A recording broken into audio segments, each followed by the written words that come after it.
Alors qu'Emmanuel Macron vient de recevoir les patrons les plus pollueurs à l'Elysée et que la COP27 se tient actuellement en Égypte, la question de l'environnement et de la transition écologique est au cœur des débats. Un secteur sensible au sujet, celui des transports privés. Comment s'organise cette transition? Reportage par Romuald Chevrier et Paul Maldonado. Des livraisons à vélo, une pratique en plein essor. Cette entreprise de coursiers a emboîté le pas depuis 2016. À l'origine en voiture, en moto ou encore en camionnette, ce domaine a su se mettre au vert en proposant des livraisons à vélo, électriques ou non. Ça fait quelques mois que je suis dans l'entreprise. Ce qui m'a intéressé, c'est cette transition qu'ils font, transition écologique entre les camions et les vélos. Avant, ils avaient pas mal de camions et maintenant, ils embauchent de plus en plus de vélos.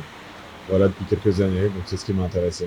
Une transition entamée par certaines et terminée par d'autres. C'est le cas de Toutbus, une société de transport touristique qui a décidé depuis plusieurs années de ne plus utiliser d'essence. Une transition motivée par conscience écologique, mais également en anticipation de la loi qui interdira les véhicules à essence de transport privé de rouler dans la capitale en 2025. Aujourd'hui, l'une des promesses de marque de Toutbus, c'est justement l'éco-responsabilité. C'est pour cela qu'on a à cœur d'avoir des véhicules qui circulent dans la ville à l'électrique et au gaz naturel, ainsi qu'au biofuel. Également, aujourd'hui, on peut voir qu'on a beaucoup de pénurie d'essence et que le pétrole est en augmentation constante. Et le fait d'être sur une flotte électrique ou au gaz naturel permet de maîtriser nos coûts et d'avoir des coûts plus minimes.